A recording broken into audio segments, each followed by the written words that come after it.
அஸ்ஸலாமு அலைக்கும். எல்லாம் எப்படி இருக்கீங்க? நல்லா இருக்கீங்களா?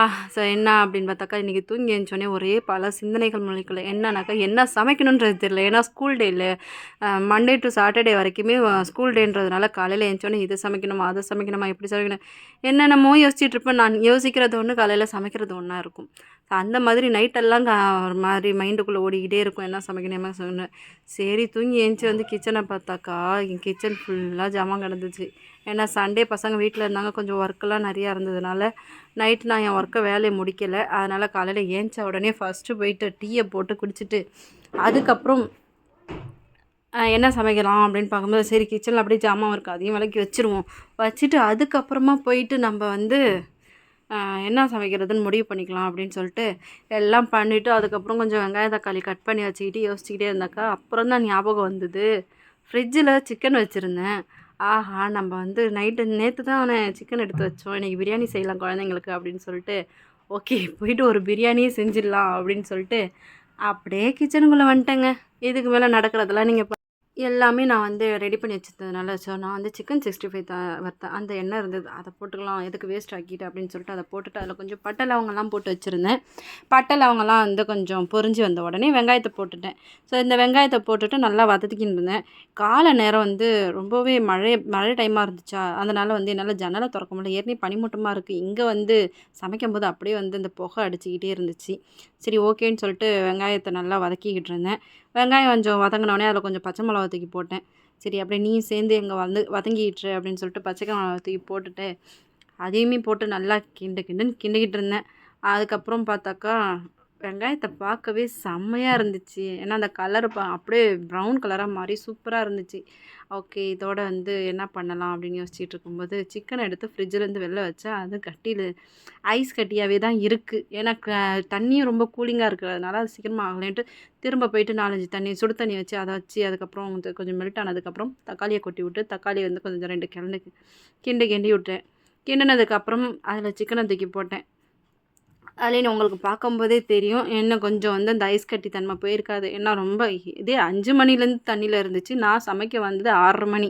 ஸோ 1.5 மணி நேரமாக தண்ணியில் இருந்துமே அது கரையல. அதுக்கப்புறம் சரி ஹீட்டில் கரையட்டும் அப்படின்னு சொல்லிட்டு, ஏன்னா ஆல்ரெடி நல்லா வாஷ் பண்ணி வச்சது தான், க்ளீன் பண்ணி வாஷ் பண்ணி வச்சதுன்னு சொல்லிட்டு அப்படியே கொண்டு போட்டு நல்லா கிண்டிகிட்டு இருந்தோடனே அதோட தேவையான அளவுக்கு உப்பு போட்டேன். உப்பு போட்டுட்டு இதில் கொஞ்சம் மஞ்சத்தூள், மிளகாய்த்தூள், கரம் மசாலா, பிரியாணி மசாலா, அப்புறம் சிக்கன் மசாலா கொஞ்சோண்டு போட்டுட்டு, கொஞ்சோண்டு தனியா பவுட்ரு போட்டேன், அதாவது மல்லித்தூள். அதையுமே போட்டு நல்லா இது பண்ணிகிட்டு இருந்தேன். ஸோ நிறையா தண்ணி விட்டுச்சு.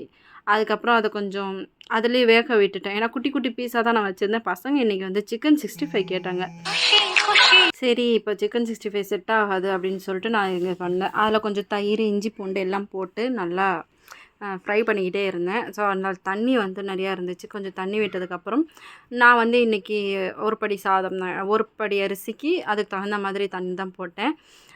இது நல்லா வதங்கினதுக்கப்புறம் இதுலேயே கொஞ்சம் தண்ணி இருந்தது, ஒரு அரை படி கிட்ட தண்ணி இருக்கும்னு நினைக்கிறேன். இதோட ஒரு படிக்கு நான் 2 படின்னு சொல்லிட்டு 4 படி தண்ணி கொடுத்தேன். ஸோ 4.5 படி, ஏன்னா குக்கரில் சமைக்கும்போது அந்த சாப்பாடு கொஞ்சம் சாஃப்டாக இருக்காது, அப்படியே முறைச்சிக்கிட்டு இருக்குன்றதுனால கொஞ்சம் தண்ணி அதிகமாக தான் கொடுத்தேன். இதெல்லாம் நல்லா கிரேவி மாதிரி ஆணுச்சு. குட்டி குட்டியாக இருக்கும்போது அது நல்லா வேகுதுன்னு சொல்லிட்டு இது கூடவே கொஞ்சம் கொத்தமல்லி புதினாலாம் போட்டு தேவையான அளவுக்கு எல்லா மசாலும் கரெக்டாக இருக்கான்னு செக் பண்ணேன். சூப்பராக இருந்துச்சு. ஓகே எல்லாமே கரெக்டாக இருக்குது, பர்ஃபெக்டாக வந்துருச்சு அப்படின்னு சொல்லிட்டு இதில் தேவையான அளவுக்கு தண்ணியையும் ஆட் பண்ணிவிட்டேன். தண்ணியை ஆட் பண்ணிவிட்டு தண்ணி கொதிச்சுது.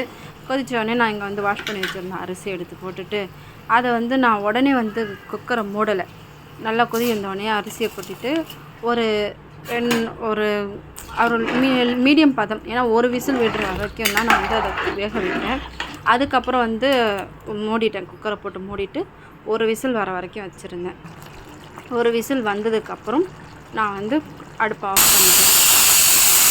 பண்ணிவிட்டு அதுக்கப்புறம் பார்த்தாக்கா பிரியாணி சூப்பராக வந்துருச்சு. அப்படியே பசங்களுக்குமே டப்பாவில் கட்டி கொடுத்துட்டேன். காலையிலே பொண்ணுங்க ஸ்கூலுக்கு கிளம்பி போகிறதுனால பெரியவங்களுக்கு மட்டும் லஞ்சு கட்டி கொடுத்துட்டு சின்ன பசங்களுக்கு சாப்பிட வச்சுட்டு அப்படியே டப்பா கட்டி கொடுத்துட்டேன். இன்றைக்கி டே இப்படி தான் சூப்பராக போணுச்சு.